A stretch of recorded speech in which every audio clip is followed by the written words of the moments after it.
할렐루야! 오늘도 예수님의 은혜가 여러분과 함께 하기를 간절히 바랍니다. 오늘 말씀은 요한복음 5장 21절입니다. 아버지께서 죽은 자들을 일으켜 살리심같이 아들도 자기가 원하는 자들을 살리느니라. 오늘 말씀은 왜 예수님을 꼭 믿어야 하는지, 예수님에게 어떤 권세가 있는지를 알려주는 말씀입니다. 이 말씀의 배경은 유대인들이 예수님의 신성을 믿지 않고 예수님을 메시아로 받아들이지 않을 때, 심지어 예수님을 죽이려고 할 때 예수님은 자신이 누구인지를 말씀하시는 내용입니다. 19절부터 예수님의 계속된 말씀의 중심 내용은 뭐냐면 예수님은 하나님과 동등하신 신성을 가지셨다는 것입니다. 그리고 예수님은 하나님의 사랑 안에서 세상의 모든 일을 다 위임받았다는 것입니다. 즉 예수님은 하나님이 보내신 세상의 메시아이며 세상을 구원할 구원자라는 것을 알려주시는 것입니다. 많은 사람들은 진실로 예수님이 누구신지를 알지 못하기 때문에 예수님을 믿지 못합니다. 그러나 예수님이 진짜 누구신지를 알게 된다면 사람들은 예수님을 믿지 않을 수 없게 되는 것입니다.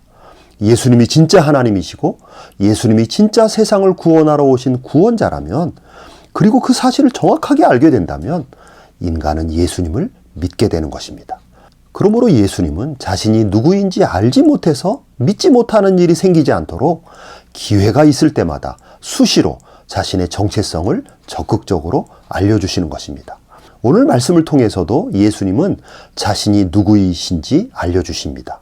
21절에 보면 아버지께서 죽은 자들을 일으켜 살리심같이 아들도 자기가 원하는 자들을 살리느니라. 먼저 아버지께서 죽은 자들을 살리심같이, 여기서 죽은 자들이란 인간이 하나님께 범죄하여 타락한 이후 그 영혼이 죽은 자들을 말합니다. 영혼의 기능이 죽은 것입니다. 인간의 죄는 인간 안에 있는 영혼을 죽게 만들었습니다. 영은 인간의 가장 심연에 존재하는 인간의 중심 요소인데, 죄가 들어오므로 인간의 영은 어둠에 빠지게 되었고 죄와 함께 죽음의 상태가 된 것입니다. 그 영을 통해서 하나님과 교제하며 하나님과의 관계 속에서 인간의 존재가 온전한 모습을 갖게 됩니다. 즉 영이 살아있을 때 인간은 하나님과 자신과 자연 만물과의 아름다운 조화를 이루며 살아갑니다. 그러나 영이 죽으면서 인간은 하나님과의 관계가 파괴되었고 영으로 존재하시는 하나님을 더 이상 인식하지 못하게 되는 것입니다. 성경은 그 상태를 죽음의 상태라고 말합니다. 즉 인간은 살았다고 하나 하나님 앞에서는 죽은 자가 되는 것입니다. 영혼이 죽으면 인간은 자신의 참된 자아를 잃어버리게 되어서 자신의 인생의 목적도 잃어버리고 자신의 진정한 정체성도 알지 못하게 되는 것입니다. 그래서 자신이 왜 살아야 하는지를 모르고 자신의 인생이 어디로 흘러가는지도 모르고 하루하루 살아가게 됩니다. 인간은 그렇게 하나님 없는 인생을 살다가 허무하게 죽어가는 존재가 되는 것입니다. 그런데 하나님은 그렇게 허무하게 죽어가는 인간들을 그냥 내버려 두지 않으시고 살리실 자를 일으켜 살리시는 하나님이십니다. 하나님은 생명의 주권자로서 그 영이 죽어있는 인간들을 살리실 수 있는 유일한 생명의 주권자이십니다. 하나님은 창조자이시고 하나님은 생명의 주권자이시기 때문에 하나님은 죽은 자를 살리실 수 있는 권세와 능력이 있는 분입니다. 이런 권세와 능력은 오직 하나님 아버지밖에 없습니다. 그런데 오늘 말씀에서 예수님은 자신에게도 죽은 자를 살릴 수 있는 권세가 있다고 말씀하시는 것입니다. 즉 예수님은 하나님 아버지와 동등한 생명의 권세가 나에게도 있다고 말씀하시는 것입니다. 그 권세를 하나님 아버지께서 아들에게도 주셨다고 말씀하십니다. 그런데 여러분, 여기서 매우 중요한 점을 생각해 보아야 합니다. 왜 예수님에게 죽은 자를 살릴 권세가 주어지는가? 왜 하나님은 예수님에게 죽은 자를 살리는 권세를 주시는가? 여러분, 하나님은 공의의 하나님이십니다. 그러므로 하나님이 죄로 말미암아 영이 죽은 자를 살리실 때 하나님은 아무런 원칙도 없이 그냥 살리시는 것이 아닙니다.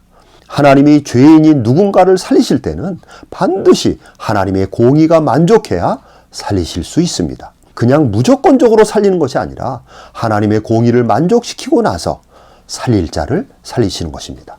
그런데 하나님의 공의를 만족시키신 분이 바로 예수님이시라는 것입니다. 예수님은 인간들의 모든 죄를 친히 짊어지시고 죄인들의 죄값을 갚으시려고, 즉 하나님의 공의를 만족시켜 드리기 위해서 예수님은 십자가의 희생제물이 되어서 대신 죽음을 맞이하셨습니다. 예수님은 신으로서 인간이 되어 인간의 모든 죄를 짊어지시고 단번에 희생제물로 십자가에서 죽으심으로 말미암아 하나님 아버지의 공의를 만족시켜 드렸습니다. 그래서 예수님은 십자가에서 마지막 숨을 거두실 때 다 이루었다라고 선언하신 것입니다. 즉 타락한 죄인들을 살릴 수 있는 모든 하나님의 공의를 자신의 죽음으로써 다 만족시켜 드렸다는 선언입니다. 그러므로 하나님이 죄인인 누군가를 살리실 때 예수님의 희생의 값을 보시고 하나님은 죄인들을 살려주시는 것입니다. 그러니까 하나님이 죄인들을 살려주시는 것도 단지 하나님의 권세로, 능력만으로 무조건 살려주시는 것이 아니라 예수님께서 십자가에서 죄인들을 위해 희생의 제물이 되어주셨기 때문에 바로 그것을 근거로 하나님 역시 죄인들을 살려주시는 것입니다. 즉 죄인을 살려주시는 하나님의 은혜는 사실 예수님 때문에 가능했던 것입니다.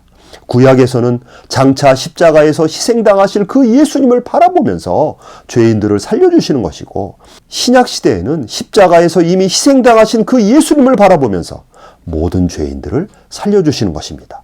그러므로 하나님의 살리시는 모든 은혜가 다 예수님의 십자가의 은혜 때문인 것입니다.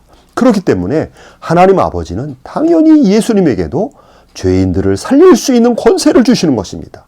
그리고 죄인들을 살리는 실질적인 권세는 다 예수님 때문에 가능하게 된 것입니다. 그래서 오늘 말씀, 아들도 자기가 원하는 자들을 살리느니라 해서 예수님이야말로 자신이 원하는 자를 마음껏 살리실 수 있는 모든 자격을 갖고 계시는 것입니다. 왜냐하면 예수님이 살리실 모든 자들의 죄값을 이미 대신 다 치루어 주셨기 때문에 예수님은 당당하게 어떤 죄인이라도 살리실 자를 살리실 수 있는 권세를 갖게 되는 것입니다. 그러므로 여러분이 예수님을 믿고 예수님으로부터 살리심을 받은 성도라 한다면 여러분은 특별하게 예수님의 은혜와 사랑을 엄청 받으신 분들이 되는 것입니다.